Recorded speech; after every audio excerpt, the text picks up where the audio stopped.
Le thème de ce matin, c'est la volonté de Dieu dans sa voix. La volonté de Dieu dans sa voix. Le thème général, c'est l'art d'entendre la voix de Dieu.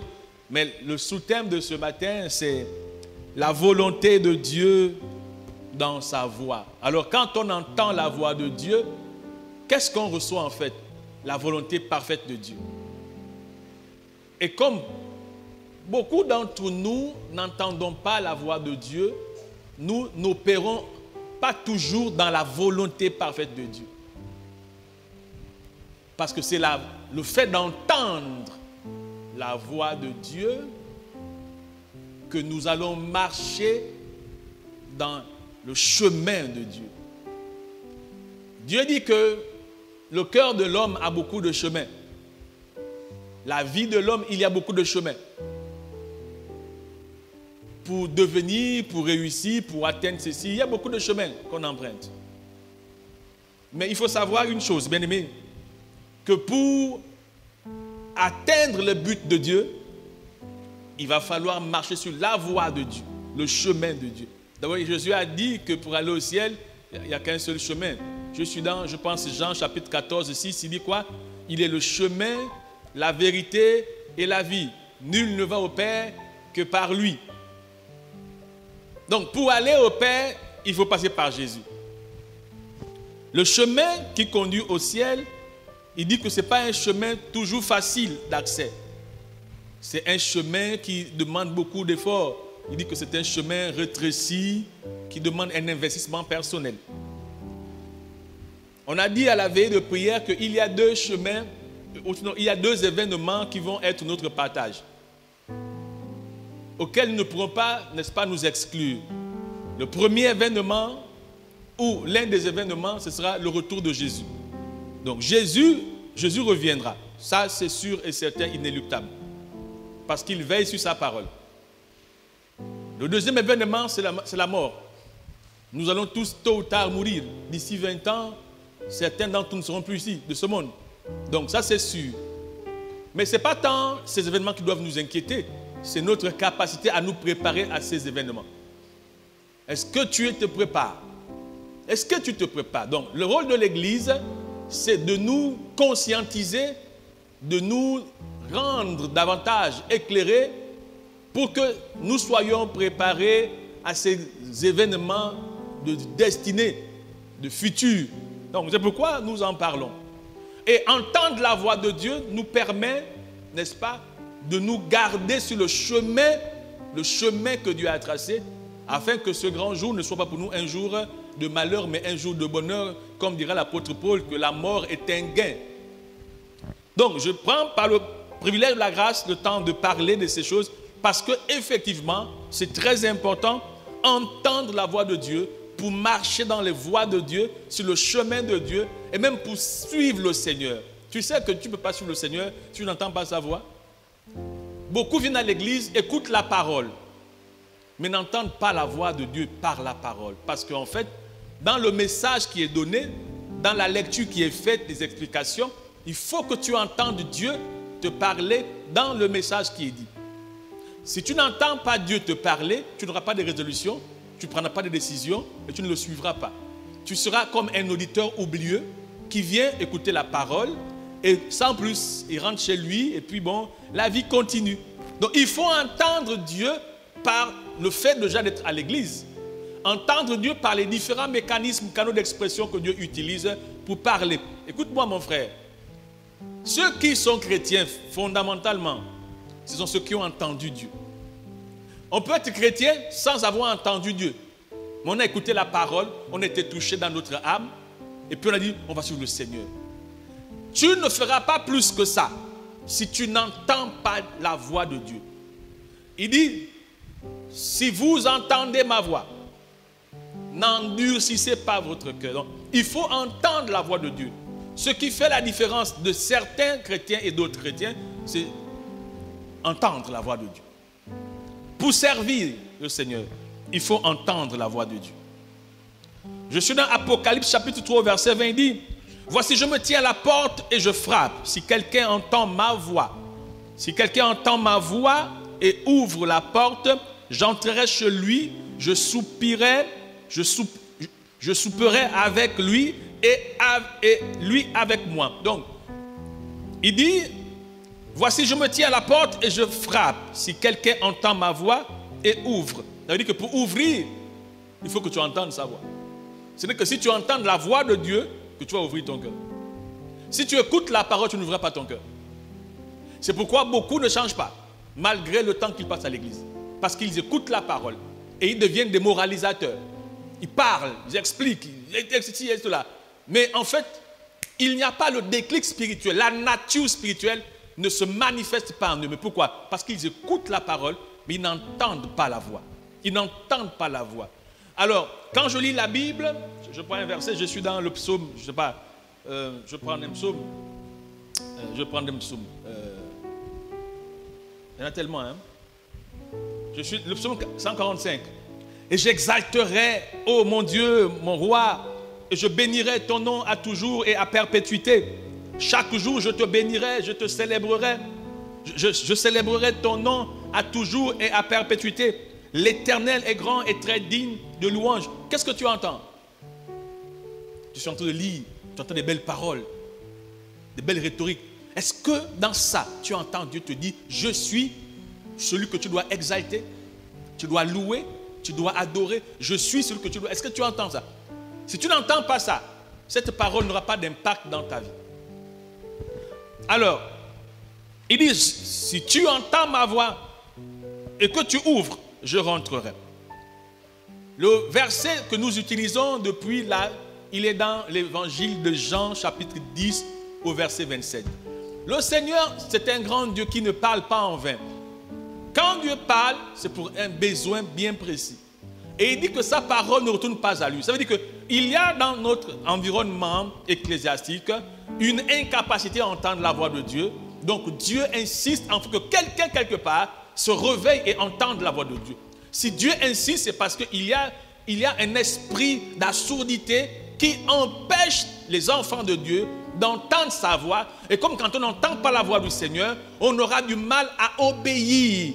Si tu n'entends pas la voix du Seigneur, tu n'obéiras pas. Il dit dans Deutéronome 28, premier, il dit, si tu obéis à la voix de l'Éternel ton Dieu, ça veut dire que c'est à la voix qu'on obéit. J'ai failli dire que ce n'est pas à la parole qu'on obéit, c'est à la voix qu'on obéit. C'est à la voix que tu obéis. C'est à la voix que tu obéis. Pas à la lecture de la Bible, c'est à la voix que tu obéis. C'est la voix qui t'instruit. C'est la voix qui te construit. Dans le psaume 32, je pense au verset 8, il dit, je t'instruirai, je te montrerai la voie que tu dois suivre. Il faut que tu entendes Dieu te parler. C'est la voix qui fait toute la différence entre le chrétien appliqué et puis le chrétien genre façon. C'est la voix. Donc il faut entendre la voix du Seigneur.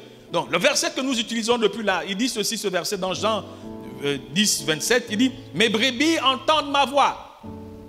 Mes brebis entendent ma voix, je les connais, elles me suivent.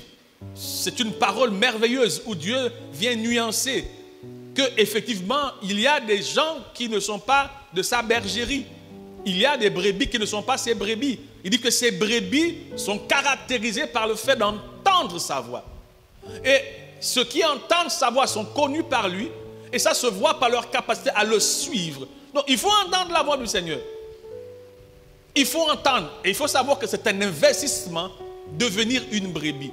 Je l'ai dit, on ne naît pas brebis, on naît bouc. Parce qu'en fait, nous naissons avec un cœur rebelle. Un bouc, c'est un animal rebelle. Une brebis, c'est un animal docile. Donc, en fait, on parle de nature. Quand on parle de bouc, on parle de nature. On parle de brebis, on parle de nature. Une brebis est manifestée par une nature de simplicité qui arrive à suivre facilement. Mais le bouc, quand vous voyez, même quand on attache la corde, n'est-ce pas? Tu vois qu'il est toujours en train de rebeller, de s'opposer. C'est un animal instable, perturbateur, toujours dans les mouvements compliqués. C'est une nature en fait. Une nature. Donc, on ne devient pas brebis par accident. C'est entendre la voix du Seigneur. À l'église, il y a des gens qui durent à l'église mais qui ne changent pas.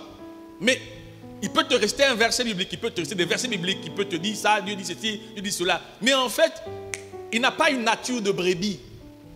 Il est incontrôlable. C'est quelqu'un qu'on ne contrôle pas. C'est quelqu'un qu'on n'arrive pas à suivre. Mais il connaît les versets bibliques. Mais il est même à l'église. Il y en a même qui servent à l'église.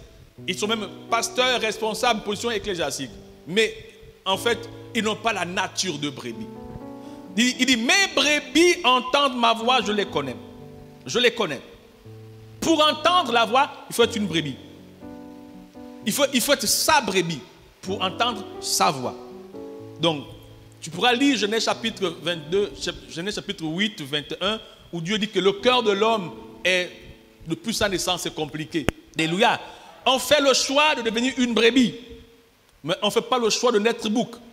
On est bouc, mais en fait, on décide de devenir quelqu'un d'exception. On a dit toujours, dans le rappel d'information, Job 33, 14, que Dieu dit ceci, qu'il parle, il dit, Dieu parle cependant tantôt d'une manière, tantôt d'une autre. On n'a pas dit Dieu a écrit, on dit Dieu parle, donc ça fait référence à la voix. Donc Dieu parle tantôt d'une manière, ça voudrait dire qu'on entend la voix de Dieu tantôt d'une manière, tantôt d'une autre. Donc Dieu se sert des différents et de plusieurs canaux pour nous faire entendre sa voix. Il se sert de la nature, du visible, de l'invisible, de tout ce qui existe pour nous faire entendre sa voix. Il se sert des circonstances douloureuses, etc. pour nous faire entendre sa voix. Mais il faut être capable, dans les circonstances, dans tout ce qui existe, il faut que tu arrives à entendre Dieu te parler par une circonstance douloureuse. Vous savez, quelquefois on accuse le diable. Non, mais Dieu permet une situation,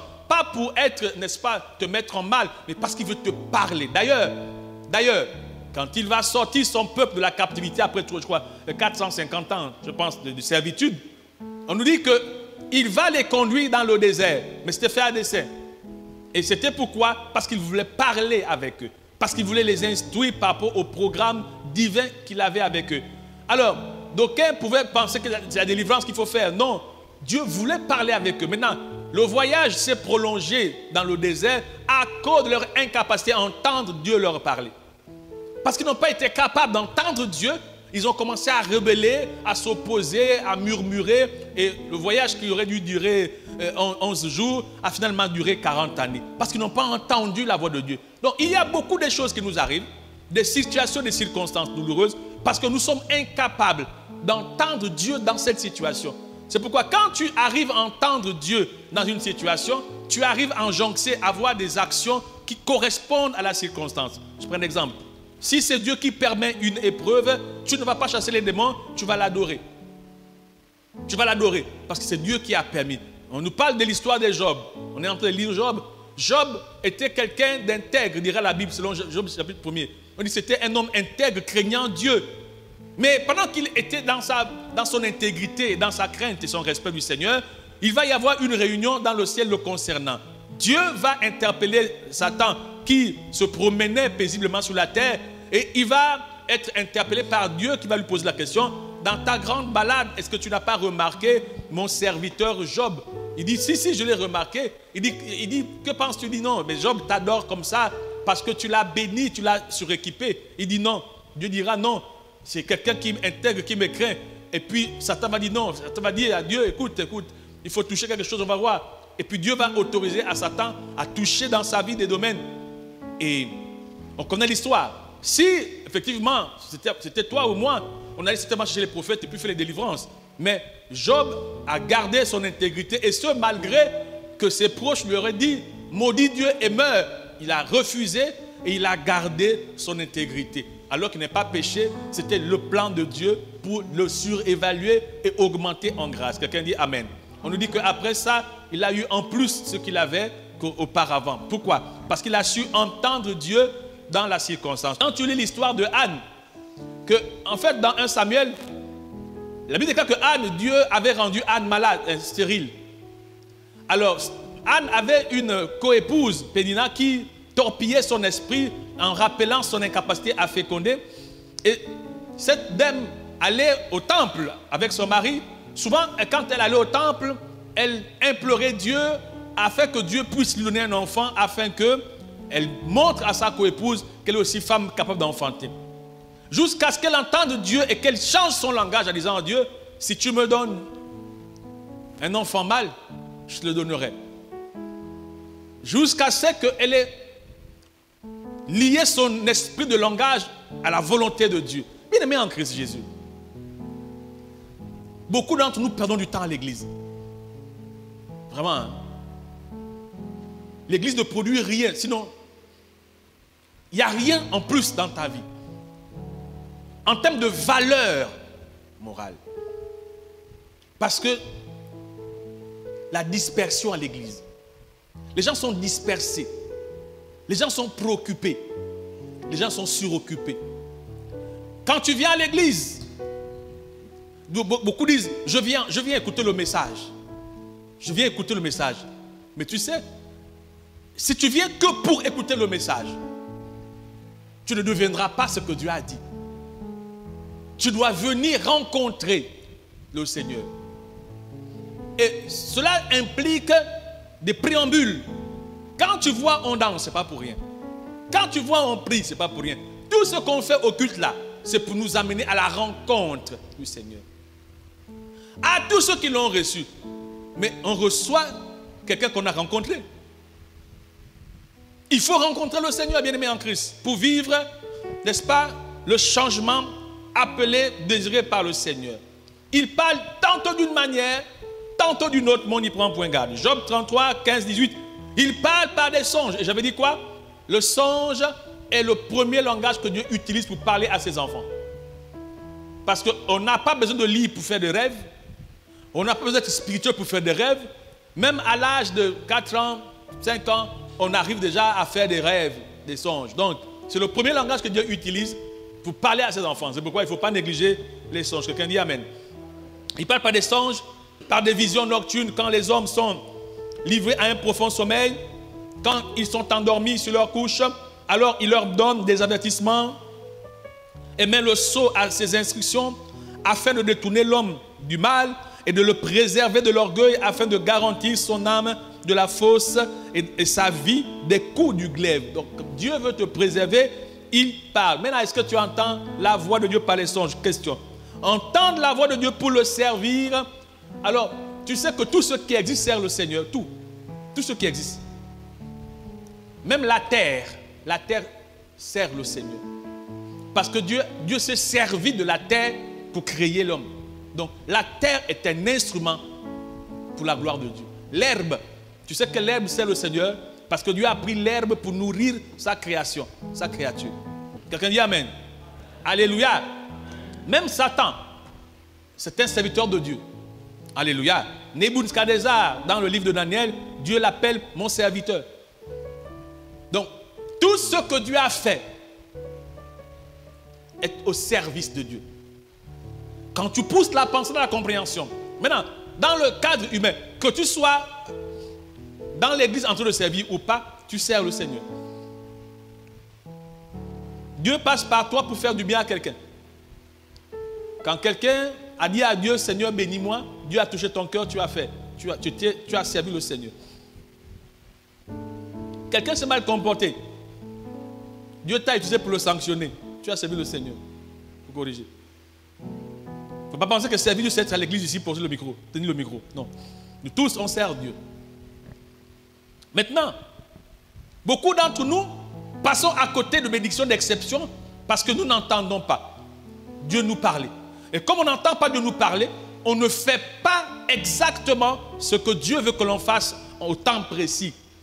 Donc comme on n'entend pas Dieu nous dire telle chose, on n'arrive pas à le faire selon que Dieu nous demande de le faire. Quelqu'un dit Amen. C'est très important, bien-aimé en Christ Jésus. Il faut entendre Dieu pour l'obéir, pour obéir à Dieu. Il faut entendre la voix de Dieu pour obéir à Dieu. Quand tu vois quelqu'un n'obéit pas à Dieu, ne l'en veux pas. Il n'entend pas la voix de Dieu, il entend la parole. Il a écouté la parole de Dieu qui dit que, mais il n'a pas entendu la voix de Dieu. C'est la voix qui donne une injonction. C'est la voix. Et quand on entend la voix, c'est à partir de ce moment que notre nature change. Il y a une différence quand tu envoies un courrier à ton enfant. Et tu dis, mon fils marche bien, mon fils fait comme si, mon fils soit comme ça. Ah, papa, il m'a écrit un courrier qui dit ceci, qui dit cela. C'est différent quand tu dis à l'enfant, en face, tu dois faire comme ça, tu dois être comme ça. Le fait qu'il entende ta voix le dresse plus à obéir que quand il lit le courrier que tu as envoyé. Même quand nous prions, beaucoup d'entre nous, nous prions, mais nous n'entrons pas dans la présence du Seigneur. C'est pourquoi nous ne changeons pas. Est-ce que tu sais que la vie chrétienne est une réelle vie? La vie spirituelle, comme tu entends la vie spirituelle, c'est une réelle vie. Dieu n'est pas un être inimaginaire ou un être, je ne sais pas, inventé. Attends. C'est lui qui a tout créé. J'ai suivi un documentaire où aujourd'hui, les scientifiques reconnaissent l'existence de Dieu. Reconnaissent qu'il y a une intelligence qui coordonne le fonctionnement de l'univers. Dire que Dieu n'existe pas, c'est du suicide spirituel. Tu sais que la science se sert de la spiritualité. La science se sert de la spiritualité. Aujourd'hui, les scientifiques ont compris. Même à l'hôpital, plusieurs fois, il y a eu des cas où le médecin va te dire, mais vous ne priez pas. Il faut prier. Ou avant d'opérer quelqu'un, le chirurgien va dire, prions. Tous les adorateurs de Baal commencent à comprendre qu'effectivement, il y a une puissance qui gère l'univers. Oui, Dieu est vivant. Cette relation entre Dieu et toi n'est pas une relation imaginaire. C'est une relation réelle. Ce n'est pas une relation virtuelle. C'est une relation réelle. Dieu est réel. Et il parle. Du fait de son intelligence supérieure, il n'a pas le code de langage comme toi et moi. Et c'est pourquoi tu dois aller dans sa présence par le moyen de la prière pour qu'il te communique cette capacité et cette facilité à entendre sa voix, même par le vent qui passe, par tout ce qui existe.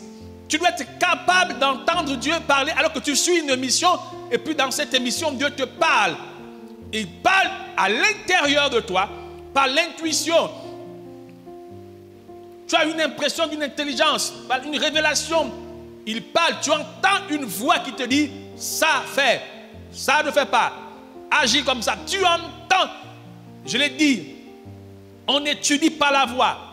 La proximité nous rend capables d'entendre la voix. Si il existe la voix de Dieu, c'est qu'il existe aussi d'autres voix à part celle de Dieu. Pourquoi tu dois entendre celle de Dieu pour ne pas être dans la confusion par d'autres voix? Et ça vient de quoi? De la proximité que tu développes avec le Seigneur. Est-ce que tu pries régulièrement? Est-ce que tu as une communion avec le Saint-Esprit? Est-ce que tu as une communion avec le Saint-Esprit? Mon ami, le christianisme là, que tu entends là, c'est une vie réelle. Réel. Dieu est plus que réel, il est l'auteur de la réalité. Donc il est plus réel. Tu sais que la Bible déclare que c'est lui qui a créé les cieux et la terre. Question. Les cieux et la terre n'existaient pas. Lui les a créés. Il était où? En dehors du ciel et de la terre. Ça veut dire qu'il y a une autre vie qui est ni dans le ciel ni sur la terre. Cherche à rencontrer le Seigneur. Là où tu es, tu seras plus grand que là où tu es. Ce que tu es, tu seras plus grand que ce que tu es. Si tu rencontres le Seigneur. Donc il dit, si tu obéis à la voix, on n'obéit pas aux Écritures, on obéit à la voix. Les Écritures nous informent et c'est la voix qui nous transforme. C'est pourquoi on lit la Bible, on ne change pas. Parce qu'on n'obéit pas aux Écritures, on obéit à la voix de Dieu. Les Écritures t'informent, par la lecture de la Bible, tu apprends que Dieu a dit ça. Mais quand tu lis, alors tu entends que Dieu te dit ça. Quand tu lis, Dieu te dit. Quand tu lis, Dieu t'informe.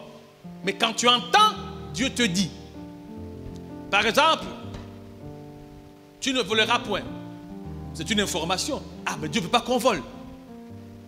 Mais quand tu entends la voix, Dieu te dit à toi, toi, tu ne dois pas voler. Mais quand tu lis, tu es informé que voler n'est pas acceptable par Dieu. Quelqu'un me reçoit? Mais quand tu entends la voix s'adresse à toi. Le livre t'informe, mais la voix s'adresse à toi. C'est pourquoi quand tu vois un chrétien pragmatique, charismatique, un chrétien d'exception, c'est quelqu'un qui arrive à entendre Dieu tous les jours. Cette capacité qu'il a vient de sa proximité. En fait, quand tu vois un chrétien déployé, vient de son intimité. Il a une intimité. Et dans l'intimité, la proximité le rend capable d'entendre Dieu lui parler. Alors qu'il est en train de marcher, il peut s'arrêter spontanément et puis faire quelque chose. Il peut dire, mais pourquoi tu fais ça? Il dit, Dieu m'a dit de faire telle chose.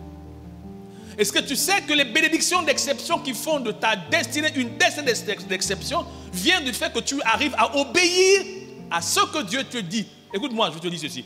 Ce que Dieu a prévu pour ta vie ne se trouve que sur la voie que Dieu a tracée sur toi. Donc, si tu ne marches pas sur la voie que Dieu a tracée, tu auras et tu seras comme tout le monde. Mais ce que Dieu t'a donné, ce qui fait ta grâce, se trouve pas sur le chemin que tout le monde emprunte, mais sur le chemin que Dieu a tracé pour toi. Mais pour marcher sur le chemin que Dieu a tracé pour toi, entends sa voix. Mes brebis, parce que le berger conduit les brebis.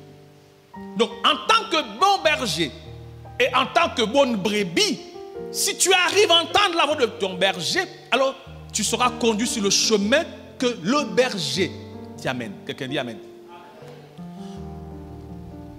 Tu sais, on se bat beaucoup à l'église, mais pourquoi tu n'obéis pas? Pourquoi tu es comme ça? Il n'entend pas Dieu, mon frère. Il lit la Bible. Il lit la Bible.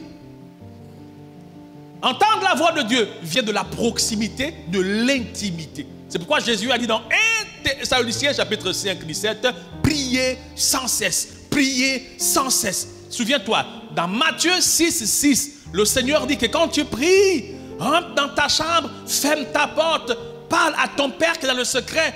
Il t'entend, il te voit et il te répond. Ça veut dire que le fait pour toi de prier te conduit dans la présence ultime, la présence secrète de Dieu, la présence particulière de Dieu. Et dans la présence particulière de Dieu, Dieu te voit. Et puis Dieu t'entend. Au finish, Dieu te répond. Pourquoi tu dois prier? Si tu n'as pas ça, tu es tellement fatigué, tu es trop occupé. L'une des raisons pour laquelle on n'arrive pas, c'est pour les préoccupations. Dans Matthieu 6, il dit quoi? Ne vous inquiétez de rien. Mais pourquoi? Si tu es inquiet de ton lendemain, tu n'entendras pas Dieu te parler. Pour que Dieu te parle, il faut ce qu'on appelle la paix. La paix. Un cœur assujetti à l'inquiétude cherche des solutions. Donc quand tu portes les problèmes, je vais faire comment pour telle situation, j'ai tel problème, etc. Tu ne vas pas entendre véritablement Dieu. Tu seras à la recherche de tes solutions. C'est pourquoi il dit quoi? Ne vous inquiétez de rien. Mais en toute situation et circonstance, adressez-vous à votre Père. Il a dit Matthieu 6, 33. Il dit quoi? Cherchez quoi? Premièrement le royaume des cieux et sa justice. Et puis le reste vous sera donné par-dessus tout. Dans la loi du service divin, on a dit que pour servir Dieu, il faut entendre sa voix. Ah, c'est sûr. Ensuite, pour servir Dieu, il faut marcher sur ses voies.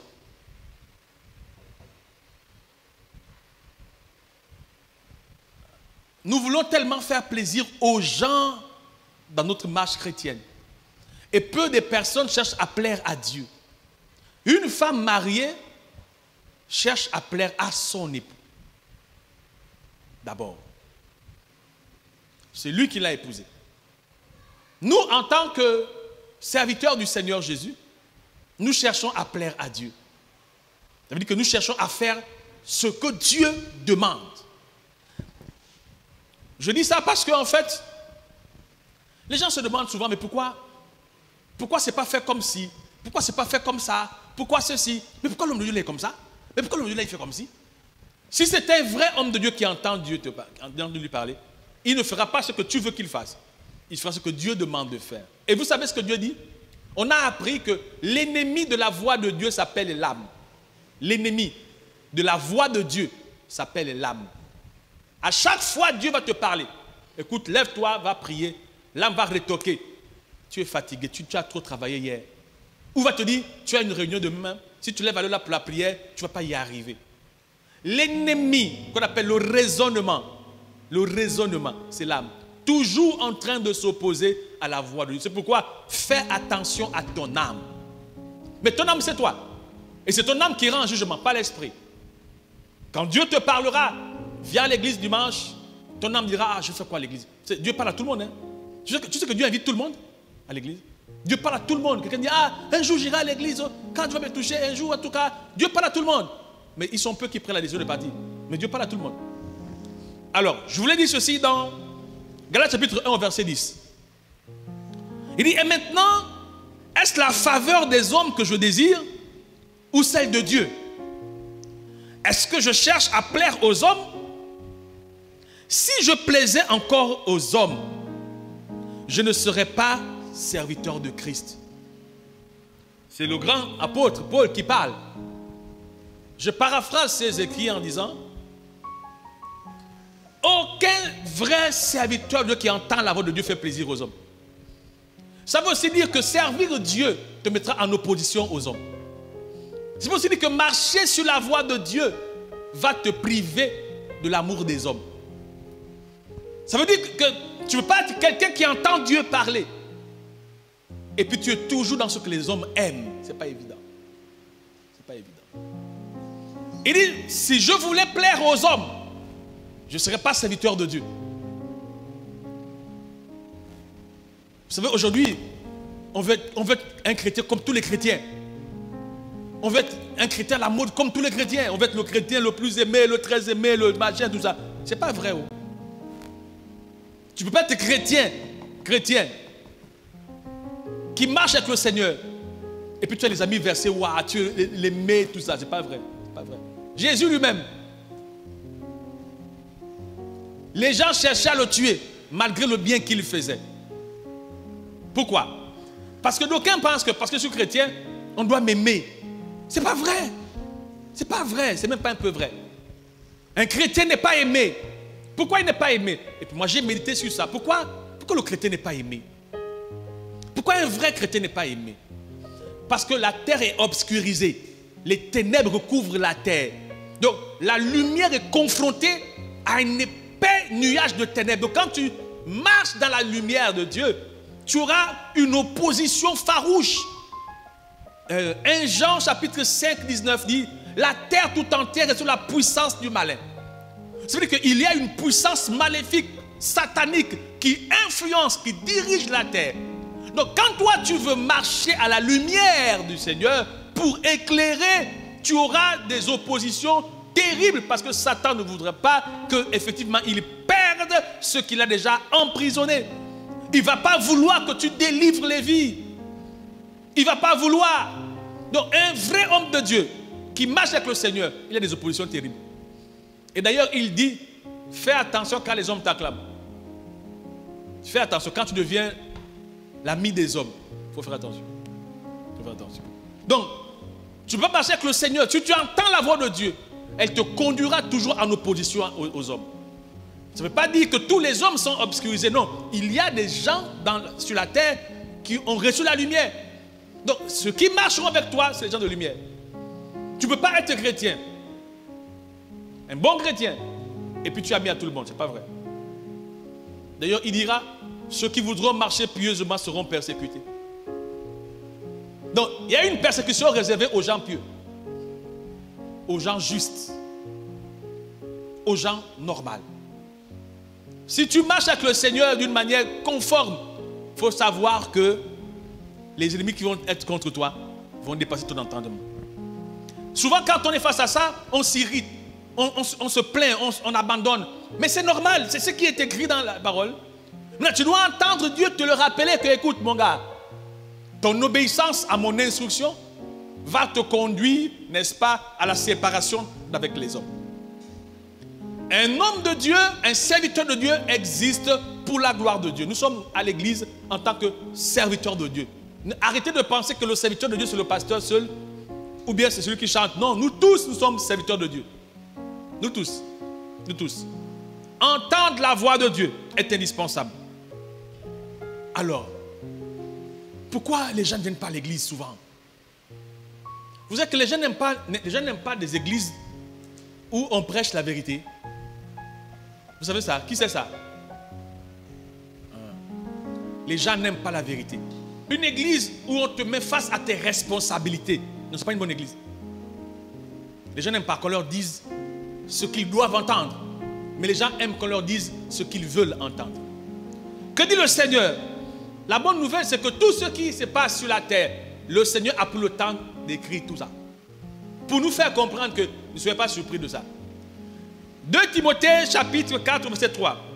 Il dit, car il viendra un temps où les hommes ne supporteront pas la sainte doctrine. Il viendra un temps où les hommes ne supporteront pas la sainte doctrine. Mais ayant la démangeaison d'entendre des choses agréables.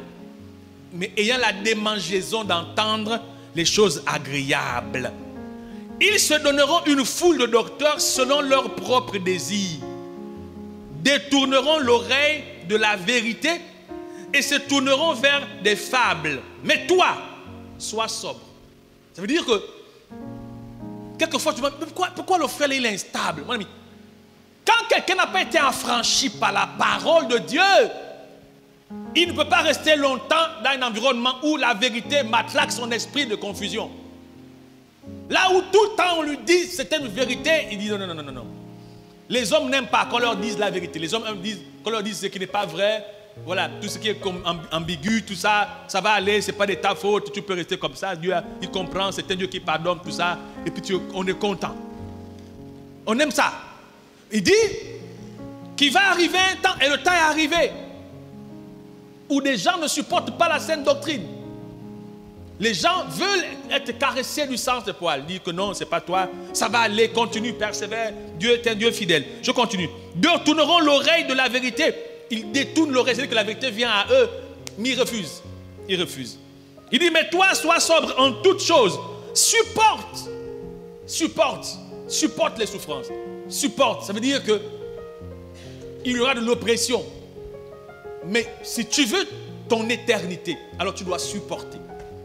Supporter veut dire quoi? Faire face. Malgré la douleur, supporte.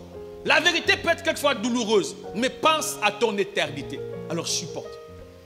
Supporte la vérité. Ça peut être difficile, mais supporte. Pense à ce que tu recevras après cette vie terrestre. Quelqu'un dit amen.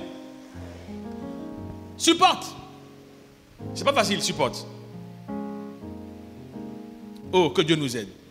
Il dit, dans Daniel chapitre 11, 32, il dira ceci. Il séduira par des flatteries les traites de l'alliance. C'est qui les traites de l'alliance? C'est des chrétiens que nous sommes qui ne voulons pas nous conformer pleinement. C'est qui est un traître? Comme Judas, on l'appelle le traître. C'est quelqu'un qui marche avec le Seigneur, qui a vendu le Seigneur. On dit que quelqu'un est traître quand effectivement il fait le contraire de ce qu'il avait pris comme engagement de ne pas faire. Ou quelqu'un qui trahit les principes. Par exemple, un chrétien qui marche dans le péché, c'est Jean un traître parce qu'en fait, il est en train de remettre en question l'alliance et l'engagement qu'il a pris devant le Seigneur. Donc, il trahit son serment. Il trahit son engagement devant le Seigneur. Ça, c'est un traître. Et c'est quoi la conséquence? C'est que les traîtres finissent par mourir. Il dit quoi? Ils séduiront les traites de l'alliance. Mais ceux qui connaîtront leur Dieu agiront avec fermeté. Les gens qui vont tenir, c'est des gens qui connaîtront Dieu vraiment. Alors, connaître quelqu'un, c'est avoir une relation. Lire un livre ne veut pas dire que tu connais l'auteur du livre. Quand nous lisons la Bible, on lit la Bible, ça ne veut pas dire qu'on connaît Jésus. Connaître Jésus, c'est avoir eu avec lui une rencontre. Donc on connaît quelqu'un qu'on a rencontré. On ne connaît pas quelqu'un qu'on a lu. On connaît quelqu'un qu'on a rencontré. Et c'est là où nous sommes. C'est là où nous sommes. On ne connaît pas le Seigneur. Il dit, ceux qui connaîtront leur Dieu agiront avec fermeté. Pourquoi nous sommes dans la démission, la rétrogradation, l'abandon? Parce qu'on ne connaît pas Dieu. On n'a pas eu de rencontre avec le Seigneur depuis qu'on prie. On n'a pas eu une intimité avec le Seigneur. On est à l'église, on fait le show et puis on rentre chez nous et puis voilà, la vie continue. Oh, alléluia, tout ça. Il n'y a pas eu une rencontre particulière. On n'a pas de temps avec le Seigneur où on échange. On n'a pas un temps où on partage. On ne participe pas aux activités qu'il a établies. Tu sais que la foi ne vient pas seule. La foi ne se vit pas seule. La foi se vit en communauté. Quand on est né de nouveau, on appartient à une communauté, à une congrégation. On est dans un environnement où on est édifié, encadré, entretenu, protégé, nourri. Un chrétien, le christianisme, ça ne se vit pas par le moyen de la télévision, réseaux sociaux, où on dit « je suis les cultes en ligne ». Ce n'est pas écrit ainsi. Les cultes en ligne ont un objectif bien précis. Et est-ce que tu sais que Satan aussi a les cultes en ligne? Et comme le chrétien est un brillant paresseux, c'est un brillant paresseux, on préfère suivre le culte en ligne que d'aller à l'église ou aller dans une communauté. Parce que beaucoup disent non, je n'aime pas les contraintes, moi je n'aime pas qu'on me dise ceci, moi j'aime être libre, tout ça, machin. Mais ce n'est pas écrit ainsi, vraiment c'est pas biblique, c'est même pas soutenu. Mais beaucoup de nos chrétiens disent quoi? Moi je n'aime pas vos églises là, vos églises là, vos églises là, moi je préfère. Mais c'est écrit où ça? C'est écrit où? C'est écrit où? C'est écrit où? Le culte en ligne sera quoi? Il y a deux volets le culte en ligne. Il y a le volet de Dieu et puis le volet de Satan. Le culte en ligne, c'est une grande tromperie. Parce qu'en fait, Satan se sert de ça pour tuer la motivation. Et par les cultes en ligne, les dangers de réseaux sociaux aujourd'hui, ça dépasse notre entendement. On pervertit les gens par les cultes en ligne. Des faux messages, des fausses théories, des faux théorèmes, des paroles sataniques. Tu sais que quand tu écoutes un prédicateur en ligne, il y a l'esprit que tu reçois également. Donc, on est à l'église, on est dans une maison, on suit le culte, mais tu sais combien de fois on fait du trafic, du bricolage, du cafouillage dans ce qu'on fait. On dit des choses que les gens veulent entendre. Vous savez, les messages de motivation. Oh, ça va aller, tu es ceci, tu auras comme ci, comme ça. Mais vous savez, il faut faire attention, vous qui avez fait tout ce genre de choses. Il faut faire attention. Dans votre téléphone, il y a tous les messages de motivation, de ceci, de cela. Mais il dit que les gens vont vouloir entendre ce qu'ils veulent entendre. Et puis, Satan nous sert ce qu'on veut entendre. Aujourd'hui, on ne met plus l'accent sur la sainteté. On ne met plus l'accent sur la croix. On ne met plus l'accent sur l'amour du Seigneur. Aujourd'hui, on met l'accent sur soi. Le devenir sur soi. Le paraître. Le être. Christ n'est plus centralisé comme avant. Et Jésus a posé la question, quand il reviendra, trouvera-t-il encore la foi? Trouvera-t-il encore la foi? Qu'est-ce que les gens vont faire à l'église? Ils vont écouter la parole. Un bon message. Ils vont écouter la parole. Ils vont danser. La bonne louange. Oh, j'aime d'abord le groupe de louange de Faille. Là-bas, quand tu as la louange, c'est... Donc, on a loué, après, fiou. Et beaucoup, souvent, après avoir loué, sont assis dans les coins des salles et puis ils dorment. Tout le message, la parole passe. Ils ont tellement dansé qu'ils ne sont plus à la parole. Parce que les gens ne viennent pas pour rencontrer le Seigneur. Et ils sortent de là, ils rentrent chez eux, tu poses la question, on a dit quoi? Ah, on a dit quoi encore? Ils parlent, bon, en tout cas, vraiment, je ne sais même plus ce que l'homme de Dieu a dit. Mais en tout cas, il a bien parlé. Oh. C'est fini. C'est fini. Et voici une vie chrétienne comme ça. Il y en a même qui disent, non, mais moi, je pars à l'église quand mon cœur donne. Moi, je ne me sens pas quand je sens que... Souvent, Dieu me parle, Dieu me dit, dimanche là pas. Dimanche n'est pas. Ça, c'est... Tu sais, moi, je suis inquiet. Bon, je ne suis pas inquiet pour moi, je suis inquiet pour toi. Parce que ta manière de faire, on dit quoi? Te facilite l'accès dans les ténèbres. Ah, moi, en tout cas, moi, je suis quelqu'un, il faut que Dieu me parle. Tu sais, Dieu te parle. Bon, ça m'inquiète. Ça m'inquiète. Je vois des gens dimanche, il est assis chez lui. Et puis il dit non, je n'ai pas eu la conviction dimanche de venir à l'église. Hein? Tu n'as pas eu quoi? La conviction. On doit te délivrer. Non, on doit te délivrer. On doit te délivrer. Si tu prends le temps de t'absenter dimanche, ça veut dire que tu ne connais pas, tu n'as pas entendu Dieu te parler. Un chrétien normalisé qui marche dans la voie de Dieu ne peut pas. Dimanche, il peut ne pas avoir le temps. En semaine, il peut ne pas venir à l'église. Mais dimanche, c'est sacré. Et un homme qui marche dans le sacré, c'est quelqu'un qui honore le sacré. Tu sais, le sacré, c'est l'environnement où il y a le danger de la destinée. Quand tu désacralises le sacré, tu es mort. Tu es mort. Ou quand tu profanes le sacré, tu es mort. La désacralisation des principes que Dieu a sacralisés te met en dehors du plan de Dieu. Donc, il y a des choses quelqu'un qui a entendu Dieu parler ne fait pas. Oh non, mon cœur ne donne pas ce dimanche. Qu'est-ce que ton cœur est devant Dieu? Ton cœur est quoi? Oh, mon cœur était trop triste que je n'ai pas pu venir à l'église. Mais ça veut dire que ton christianisme est à l'envers. C'est quand on est triste, chargé, surchargé, qu'on va dans la présence de Dieu. C'est lui qui nous décharge des fardeaux. Beaucoup pensent qu'on vient à l'église quand tout va bien. Non, c'est quand tout va mal qu'on a besoin du Sauveur. J'ai vu beaucoup de frères abandonner le christianisme à cause des problèmes de la vie. Mais bon sang! Mais les problèmes de la vie, l'apôtre Paul dit, c'est quand je suis faible qu'en réalité je suis fort. Parce que Dieu se révèle dans mes faiblesses. Ce n'est pas quand je suis fort que Dieu est important pour moi. C'est quand mes forces me lâchent, quand mes capacités, mes possibilités ne sont plus à même de résoudre mes problèmes, que j'ai besoin du Sauveur. C'est quand je ne suis plus capable de prier, je sens une lourdeur, que je vais devant le Seigneur et je dis, remplis-moi, régénère-moi, récupère-moi. Ce n'est pas quand j'arrive à prier, parler en langue, que je dois... Non, ce n'est pas ça. Beaucoup de chrétiens, c'est quand tu le vois en ce moment, mon cœur ne donne pas. Je me retire un peu, mon cœur ne donne pas. Mais mon frère, c'est quand ton cœur ne donne pas que va chez le donneur de cœur. C'est quand tu es faible que tu as besoin du Seigneur. C'est quand tu sens que tu n'arrives plus à prier. Tu pries un peu, tu dors. Tu pries un peu, tu dors. Et là, tu vas devant le Seigneur, tu dis, Seigneur, regarde-moi. Dès que je commence à prier, je m'endors. Est-ce que c'est bien comme ça? S'il te plaît, régénère-moi. Si tu te vois en train de dormir pendant que tu pries, ça veut dire que l'énergie spirituelle est finie. La force est partie.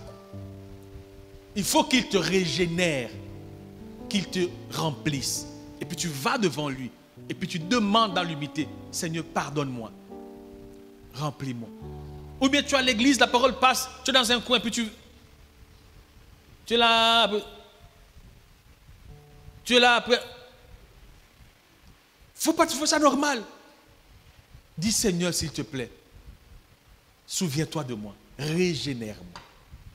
Régénère-moi. Alléluia. Alléluia. Tant que serviteur, il faut entendre Dieu te parler. Il faut entendre Dieu te parler. L'instruction de la voix est plus parlante que l'instruction écrite. Une instruction de la voix, une instruction vocale, a plus de pesanteur. Car dans la voix, un jour je dormais, j'étais très jeune encore dans ma foi, et d'autres priaient dans mon studio que je louais à l'époque. Ils priaient au salon, moi j'étais à la chambre, j'étais déjà un peu le chrétien, genre bon faites-moi, bon, en tout cas allez-y priez-moi. Je suis allé dormir et eux ils priaient.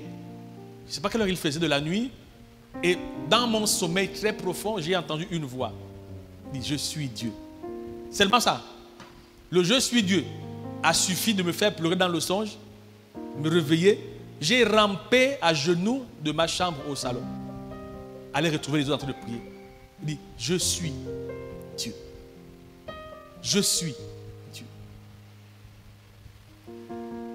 Tu sais, quand papa te dit, il dit à ton frère, bon, tu dis à Wakao qu'il lave les assiettes. Tu peux régimber. Ah, encore, pourquoi? Oh. Mais si tu dis, Wako, pas laver les assiettes. Si tu régimes dans le cœur, mais tu pars forcé. Parce que la voix, l'intonation de la voix, t'ordonne, t'impose et te soumet. Aussi longtemps que tu seras au niveau de la lecture de la Bible, tu ne seras pas un chrétien différent. C'est pourquoi tu vois, on est de moins en moins des chrétiens exceptionnels. Parce que je lis la Bible, mais je n'entends pas Dieu me parler. Ce matin, lève la main droite.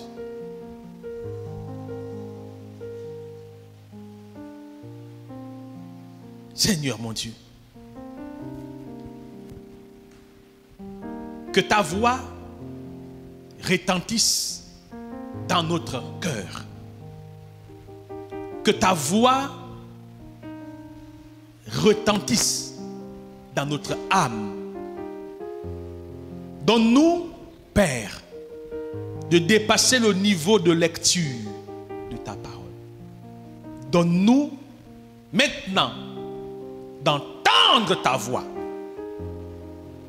ta puissante voix. Donne-nous d'entendre ta voix dans notre âme. Comme ce matin, tu nous l'as rappelé. L'obéissance vient de notre capacité à entendre ta voix. Seigneur, rends-moi sensible à ta voix. Rends-moi sensible à ta voix. Rends-moi sensible à ta voix. Je t'en prie. Délivre-moi de cette incapacité. Délivre-moi de cette infirmité. Délivre-moi de ce blocage. J'aimerais entendre ta voix. Quand je prie, Seigneur, quand je loue, Seigneur, quand je marche, Seigneur, quand je suis en activité, Seigneur, je veux entendre ta voix. Je veux entendre ta voix. Je suis chrétien il y a longtemps. Mais Seigneur, j'ai manqué d'expérience de ta voix. Maintenant, je soupire à entendre ta voix. Comme une biche soupire après les eaux. Ma main levée, Seigneur, c'est une demande solennelle. Une demande de cœur. Donne-moi d'entendre ta voix. S'il te plaît, prie pour toi. Et demande à Dieu de te faire grâce. Demande à Dieu de te faire grâce. Oh Père. Oh Père. Oh Père. Nous soupirons après ta voix. Après toi, comme une biche soupire après les eaux. Nous voulons entendre ta voix. Nous voulons entendre ta voix pour marcher sur le chemin que tu as tracé. Nous voulons entendre ta voix pour faire ta volonté. Nous voulons entendre ta voix pour obéir. Nous voulons entendre ta voix pour te faire plaisir. Nous voulons entendre ta voix pour marcher selon ta parole. Seigneur, merci pour mon frère et ma soeur ce matin. Toute la gloire et la louange te reviennent. C'est entendre ta voix qui nous donne ce que tu as prévu pour nous. Oui, Seigneur, tu es élevé.